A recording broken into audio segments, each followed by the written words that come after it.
and they're really not backed up with anything very credible. So I really wish that he would do his homework before posting disparaging things about Islam on my page. I really don't like to block people. I'm very open to dialogue, but I want to dialogue with people who are sincere and genuine and have valid questions. And nevertheless, I'm not deleting this message for the time being, and I'm allowing him to remain on my page, but I do want to respond to the video. And just so you know, I only wasted 1 minute and 15 seconds of my time watching that video. And when I got to the point where I realized that this guy is completely ignorant and does not know what he's talking about, and he's intentionally, in my opinion, it seems to be that he's intentionally trying to deceive people about Islam. If not, then he's really ignorant, and it's really unfortunate that he didn't do some more of his homework before, putting himself out there in public and spreading lies about Islam. So his claim is, number one, that women have been messaging him and telling him about their horrible relationship with Muslim men.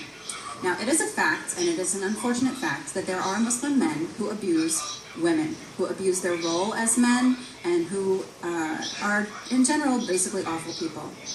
Now, what he does in this video is he tries to say that those men are horrible men and they are horrible husbands because of Islam. He's saying this is all tied together. Now, first of all, let's just expose that number one fallacy. We can take any single group of people. We can take Christians, we can take Jews, we can take any group of people on this earth that you want to take, and we can find horrible examples of humanity in those groups. We can find people who get drunk.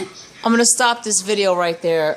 This is a woman that's a Muslim, and she claims to be some kind of an author, which she's not. And she obviously doesn't know anything about Islam, and I could tell just by her arrogance, she never once in a day read the Quran or the Hadiths or the Sirah. She was apparently responding to this gentleman here, this person. I don't promote him as a prophet of God at all. In fact, he's an atheist. But I wanted to use his video to make a point because a watchman emailed me about her and sent me this video link. So, with that being said, I'm going to maximize it again.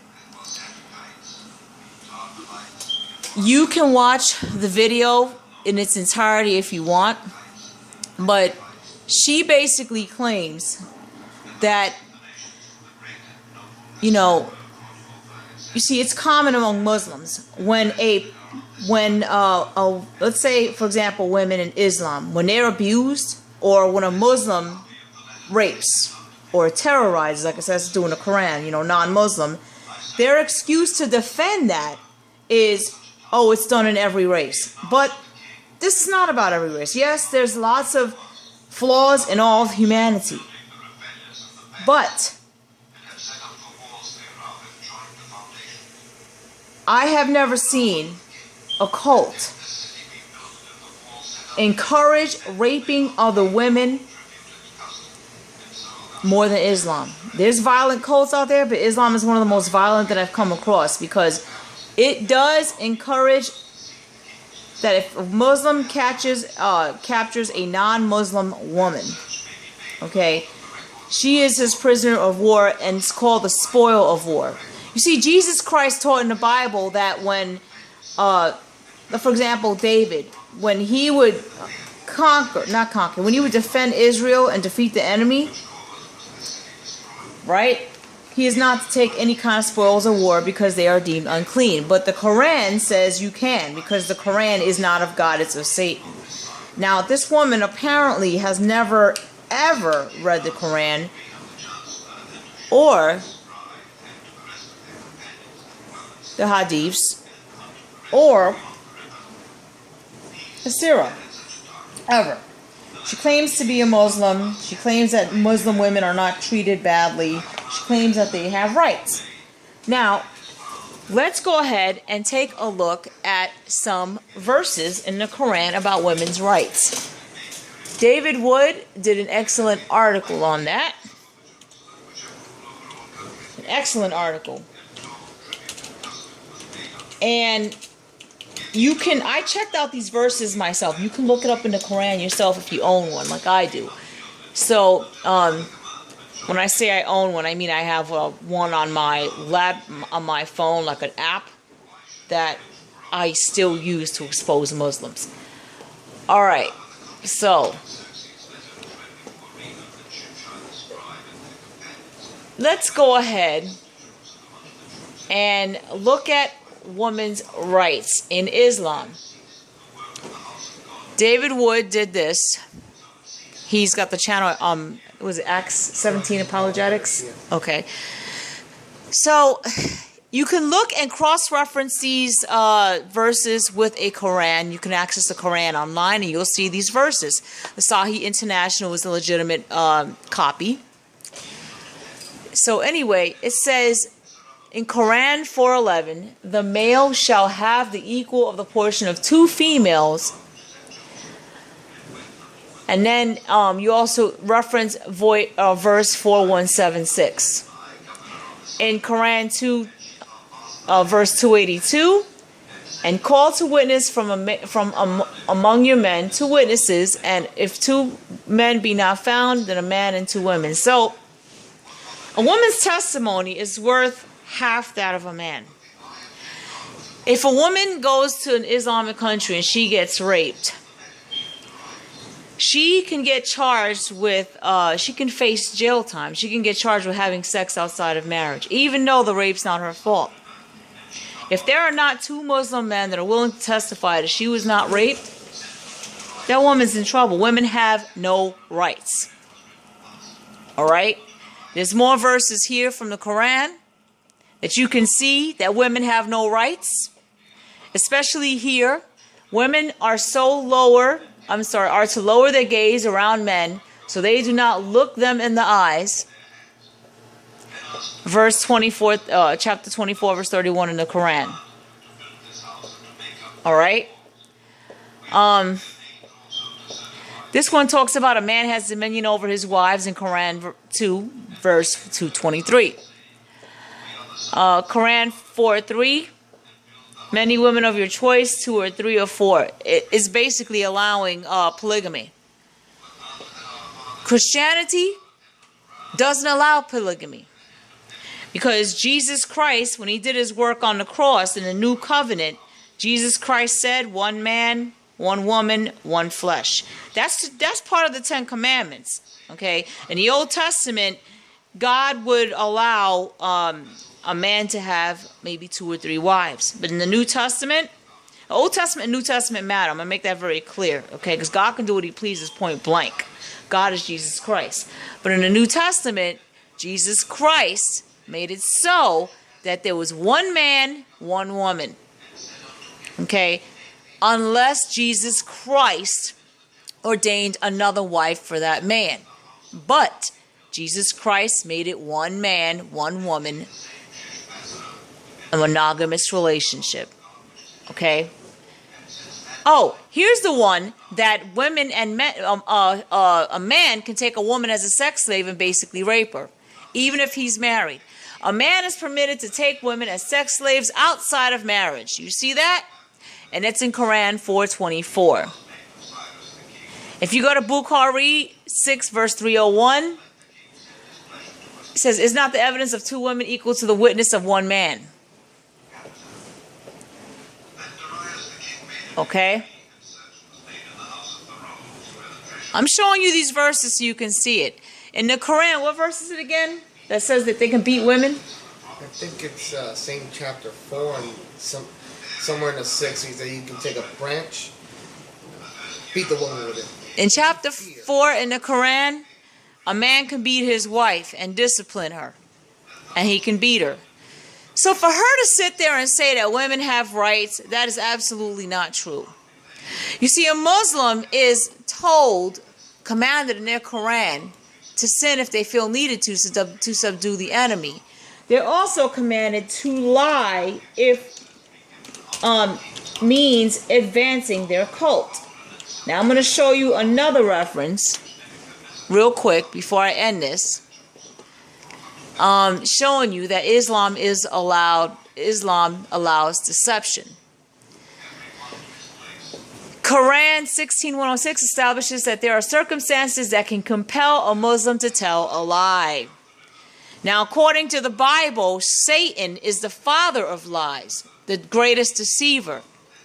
Jesus Christ is the Father of truth. He never lied once. Jesus Christ is God.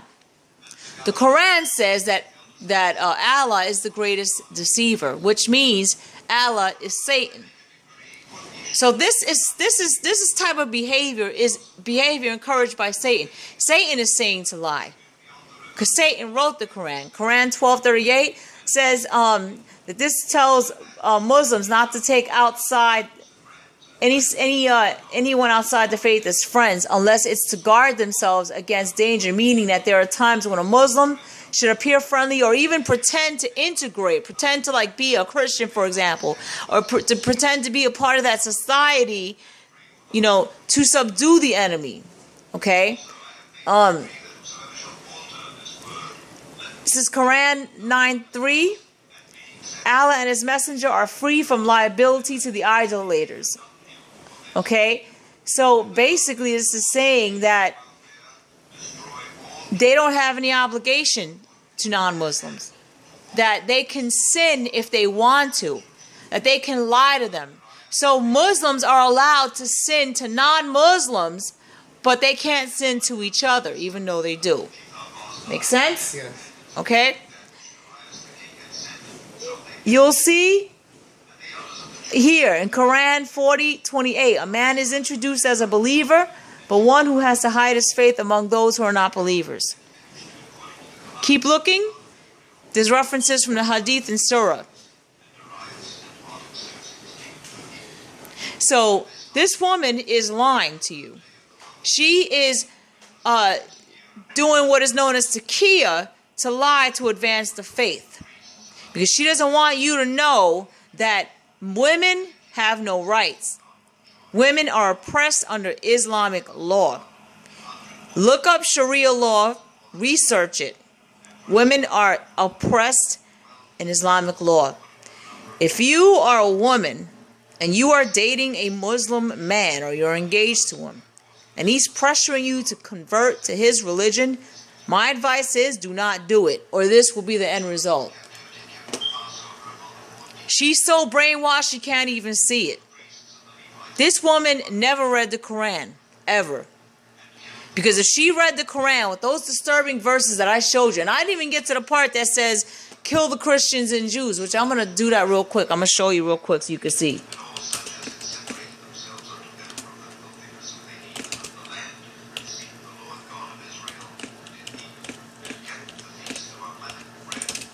Trying to find it, you guys.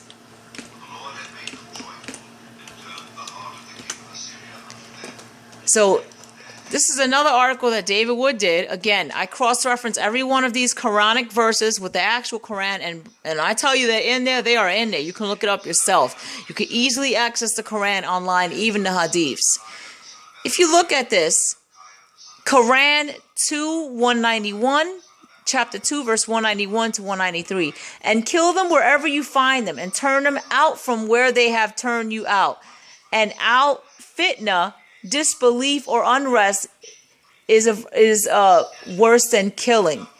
But if they desist, then lo, Allah is forgiving and merciful, and fight them until there is no more fitna, disbelief, and worshiping of others. So basically, to fight the non-Muslims until they submit to Allah. Okay, and then Quran 2, chapter 2, verse 244. Then fight in the cause of Allah, and know that Allah hears and knoweth all things. And then in Quran verse 216, fighting is prescribed for you, and ye dislike it. And then it goes on to talk about how it is commanded by the Quran that they fight. You know, Muslims fight non-Muslims. And also this one, chapter 3, verse 56. As to those who reject faith, I will punish them with terrible agony of the world and in the hereafter, nor will they have anyone to help. I'm going to let you look at the rest of the verses. If you need to pause the video, feel free to do so. Okay, this woman is lying to you, okay? Islam is not a peaceful religion. Women absolutely have no rights, okay? And she's saying that Muslim men abuse, the fact that Muslim men abuse women, it's not in the Quran. I just showed you that it is. They can beat their women whenever they want. Whenever they feel that they're being disobedient, they can beat them, okay? That's abuse.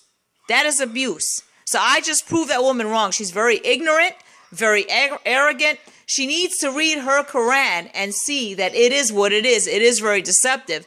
And what the Quran says, that's exactly what those Muslims in Europe are doing there as well. Test the spirits, ladies and gentlemen, and have a good day.